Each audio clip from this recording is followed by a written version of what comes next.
Hello, how's it going, everybody? So today I have a follow-up video to the gravel bike ride that I posted earlier, and this is a mountain bike ride, and I take the bike that I've shown in a previous video out on some mountain bike trails in the Northeast Kingdom trail system. This is my morning ride, and it's about 12 miles in length total. Some of that being getting up Darling Hill, and then riding to the area where a lot of the trails originate. In this video, I'm heading south on Darling Hill, and generally descending in this case. And the mountain bike trails that I'll be riding on will be on both sides of this road. I'm going to first ride on the right side of the hill, which is the west side, and then eventually transition over to the east side later on in the ride. Darling Hill is a really pretty area. You can see that it's kind of a high point, in at least a local high point in the area. You get really nice views as you're riding down the road. There's quite a bit of traffic for a gravel road. You would think that it being a gravel road it would be quiet, but you can see that there's quite a number of cars that go by, and so be careful out there on that. And there's a little bit of dust that gets kicked up too, which is not the greatest, but all in all, really good experience with that kind of view. So this is that parking lot that is, I think, a general parking lot for the trails in this particular area. And the Northeast Kingdom trails are actually quite extensive, but I'd say a good portion of them, maybe 60% of them, are pretty close to this parking lot. And that building up ahead, I guess an old barn, is actually a bike shop, which was not opening until 2 o'clock today, so I never actually got to go in it to check it out. So here I'm starting my descent into on the west side of Darling Hill, and this will eventually bring me all the way down to a river that's down below at the bottom of the hill. And it's a fairly steep hill, but you can see that the trail that I'm on here is fairly switched back, and there's a little engineering on the trail. There's some mild berming on some of the trails, which is pretty neat to ride on. It's really not a type of trail that I'm very used to riding on. The actual quality of the surface is quite good too. There really wasn't too many roots on this particular section, but in other sections it is quite rooted, as you'll see later on. I'm really being quite conservative on this ride. I'm not really aiming to go really particularly fast. I want to have a good time and enjoy it, but at the same time I really don't want to hurt myself. And being in my mid-50s, I really don't want to beat my body up too much, and so I take it relatively easy. I also have no suspension on this bike, so it's not really the type of bike that just goes over bumps and things really easily. Pretty much all the trails that you're going to see me on are classified as blue trails, which I guess is intermediate. And this particular trail is called the Newt Trail, and I think that's a play on Northeast Kingdom, but I'm not sure.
For getting to the bottom of the Newt Trail, I have been riding around the area along the Passumpsic River, the West Branch, and just generally heading mostly on the southerly direction and following along the river. Here and there you can see it from time to time. The trail here is generally flat, but it goes up and down, and there's a few ridges here and there that you have to kind of climb over to stay close to the river. And a little bit more rooty as I work my way down here, and there's some sections that are particularly challenging up ahead. So if you watch the all-terrain bike build video that outlines the building of this bike, you may wonder if what I've done to it since I built it. Must be like 3 months ago now, and I really haven't done that much. I've done some little tweaks here and there. I got the brake levers such that I can kind of use them when I'm up in the position that I'm in right here, with up in the hood position, I guess you would call it. But I still feel much. You'll see me drop whenever I descend. You'll see me go down into the drop position almost exclusively. I just feel safer with the amount of braking force that I have in that position. And so if you're thinking about these bars, that's certainly a consideration, as it seems like it's kind of tricky to get the brake levers in the right position along with the shifters and so forth. And I think that's what generally frustrates people about these bars, and I can't say I don't have a little frustration myself on them, but they are I think a useful option,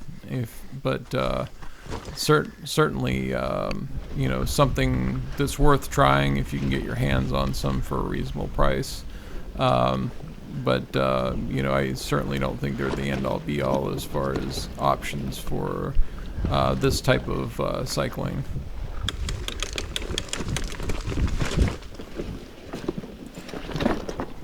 Here I have a moment. This is, I think, the only time on the weekend I actually went down, and I really was hardly even moving. It's one of those things where I think I caught something and lost all my momentum, and then kind of jerked in the wrong direction, and I was going to go over the side of the bridge there, and so I kind of halted everything and I fell over.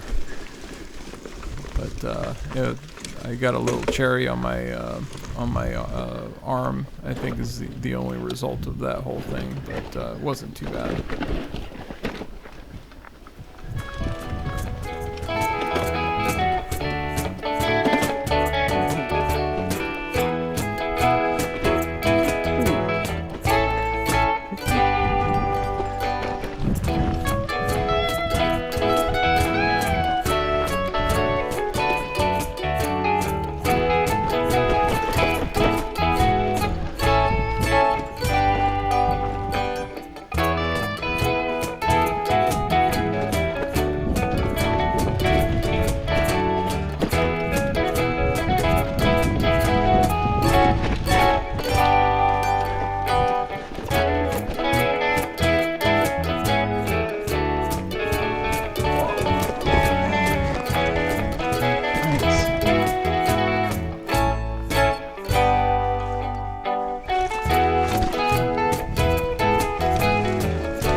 So I've worked my way down to Bareback Trail, which is kind of the way up if you've descended down into the valley here, and so it's a lot of climbing. I kind of cut a lot of the slow climbing out of it, because it does, while it does climb, it actually does quite a bit of descending, like you can see right here, which is kind of a fun, fast descent. But a little bit more rooty, a little bit more rocky in this area than that new trail, which was really fairly smooth.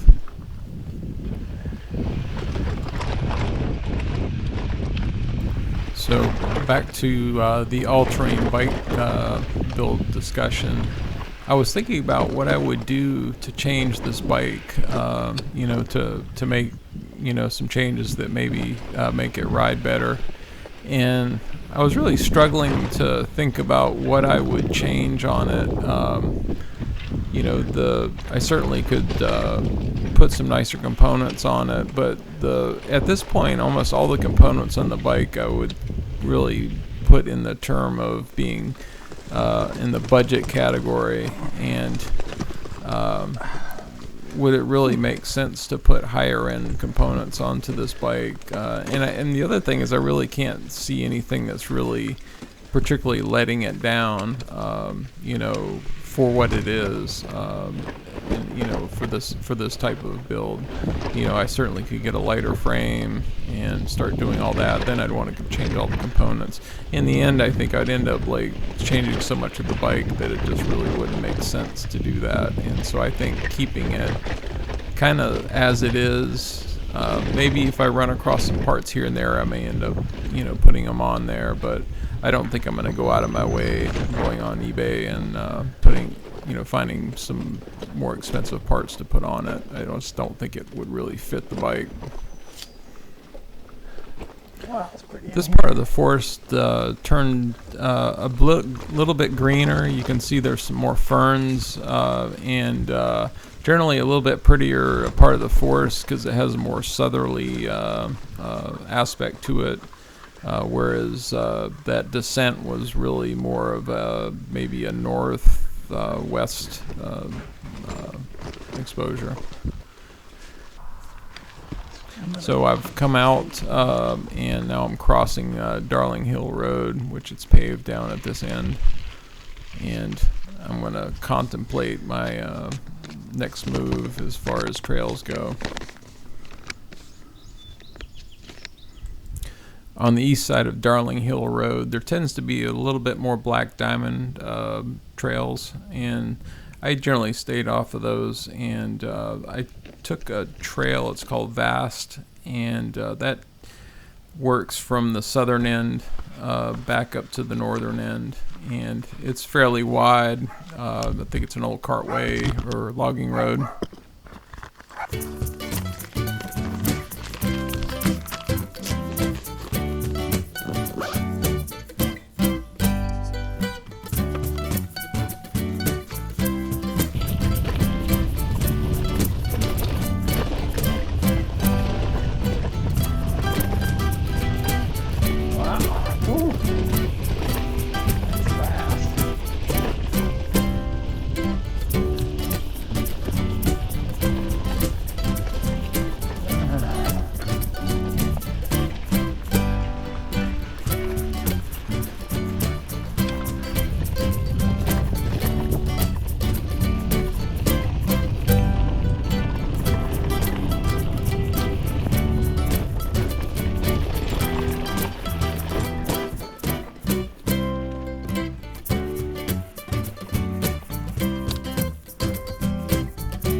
You can see from the footage that the Vast Trail was a pretty smooth trail that looked like it was almost an old road. And now I'm on the Bill McGill Trail, which kind of gets you back up to Darling Hill with quite a bit of climbing, obviously. The terrain really opens up, get more into these fields as you get up closer to Darling Hill Road.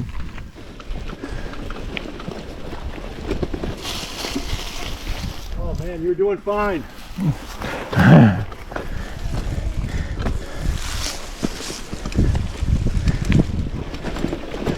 Just don't want to slow anybody up. No worries, brother. I can use the rest.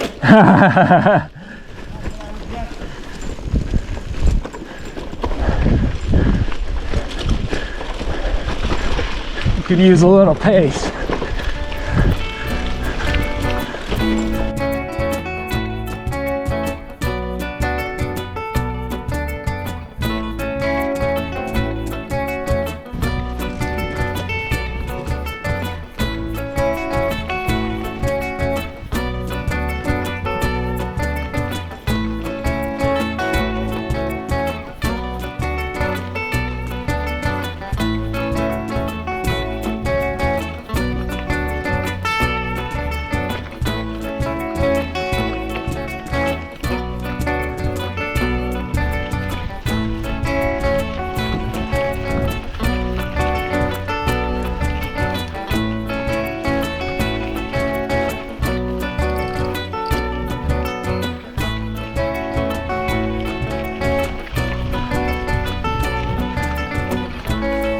So the trail that I was coming up in eventually turned into a old gravel road, and so most of the riding on the east side of Darling Hill that I took, the Vast Trail, and then this other trail coming up, really was more of a gravel ride, I guess. So I guess on the west side I did a mountain bike ride, and on the east side I did a gravel ride.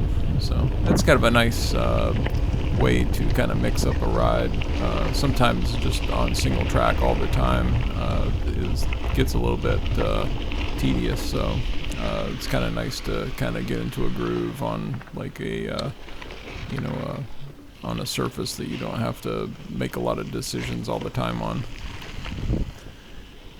And this is back at that bike shop, which was still not open, but yeah, well, quite a view from this place. I think they serve coffee here as well, and I really could have used one at this point, but again, they weren't open until 2 o'clock. So it was at this point in the ride where I was planning to go back to the van and make myself some lunch, and then proceed out for another ride. And unfortunately, I kind of missed some footage along the end. There's actually some really neat berm and jump section that I rode on, and I didn't really take the jumps or anything like that, but it was kind of fun to go onto it, but I didn't have the camera on, unfortunately. It's the way it goes sometimes. I'd like to thank you for watching the video, and if you liked it, please give it a like and subscribe, and see you next time. Thanks.